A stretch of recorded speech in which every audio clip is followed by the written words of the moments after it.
Hi, this is Jeff from basetheorem-qed.com.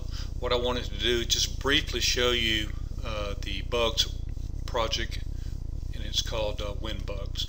So this is the URL for WinBugs up here: www.mrc-bsu.cam.ac.uk/bugs/contents.html.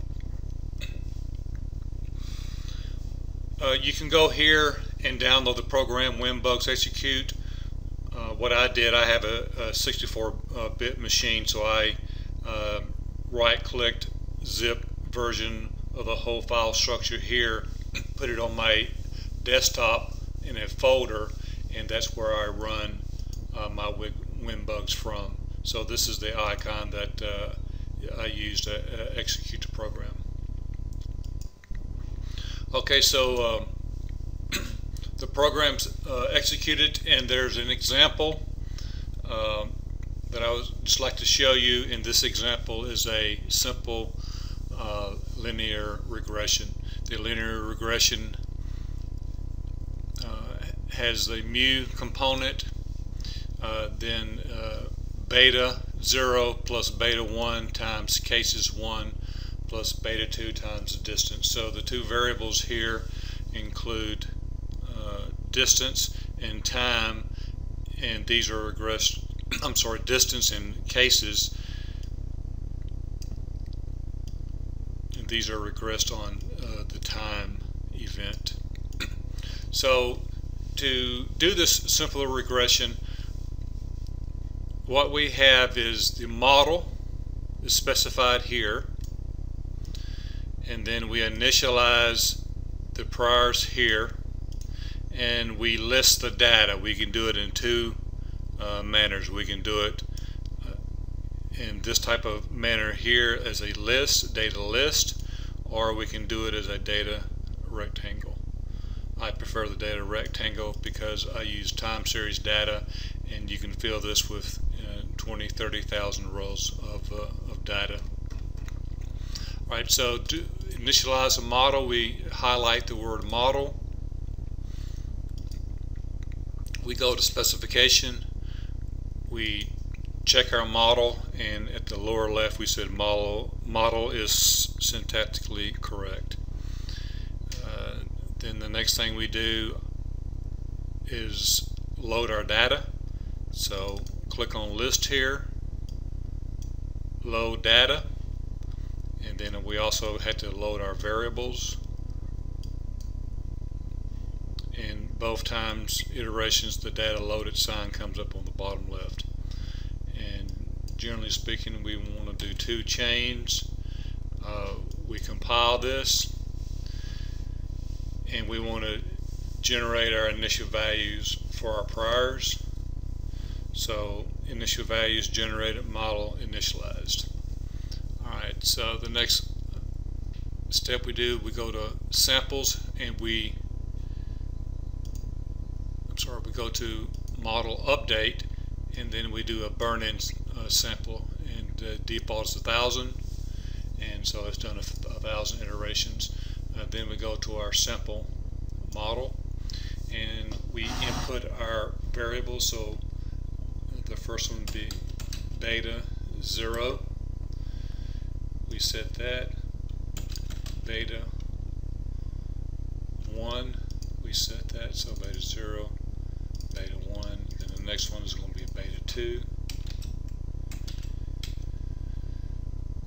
and we set that. We can also set cases and distance and whatever other variables that we wanted to monitor, but for this simple case I'm just going to do those two.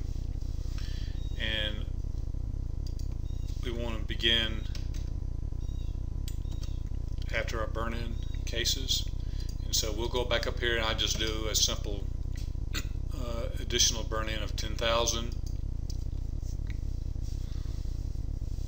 I'll update it if we see the iterations are going here. Okay, so that's done. Alright, so now we can either go iteratively and evaluate our variables, or we can just put an asterisk in and we'll see our stats. Okay, so what we have here is the stats of this MC evaluation, and we have our node beta 0, beta 1, beta 2, and we have our means. And so this is basically our regression equation here. So what we have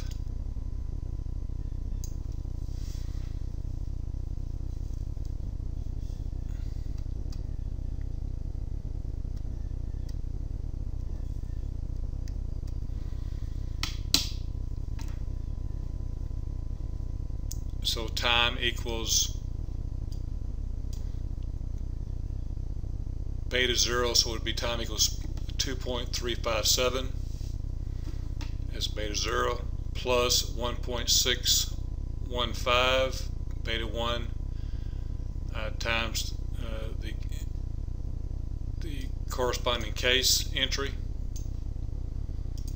plus beta 2 0.01438 times the corresponding distance entry. The other monitoring tools we have is our density, and these are our outputs of our kernel densities, posterior densities, our history, and this goes and shows us the convergence of our MC algorithm. These algorithms are hidden. We really don't know which one is in effect. There are several in the WinBugs process. Our trace, another indicator of convergence, looks pretty good. Everything seems to be converging very well. Beta, and these are our beta 0, beta 1, and beta 2s. Same here, 0, 1, and 2. Our autocorrelations, we see it begins high, then quickly goes away. So that doesn't seem to be an effect on this regression equation. Gilman-Rubin statistics, that's just another evaluation of convergence. Seems to be converging very well, especially beta 1. Our quartiles, it seems to be within the parameters, so no problem there. These are our chains that are ran. These are output for our chains. Since we had two chains, we got a coder for chain 1 and a coder for chain 2, and this is just the index.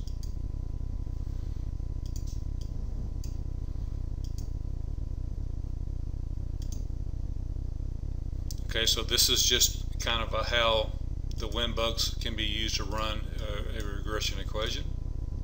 Just kind of X out of this. I want to show you the other examples embedded in the WinBugs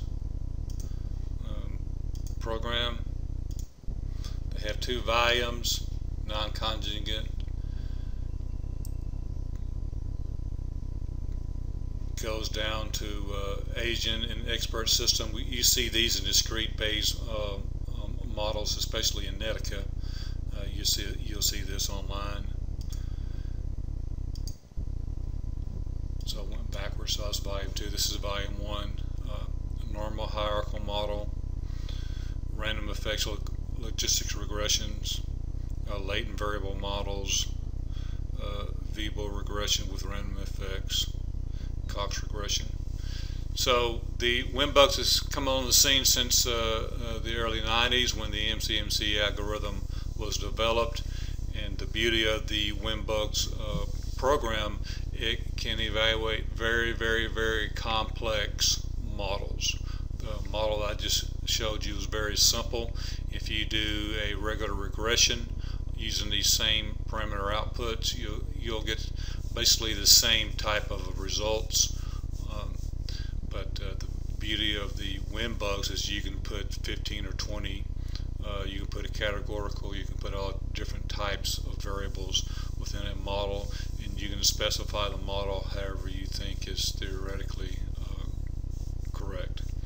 So again, just want to give you just a brief introduction to the WinBugs project, how to install WinBugs on your computer, and just give you a starting example, because sometimes that's just the hardest to get going, is just that initial running that initial first model. So hopefully this will help you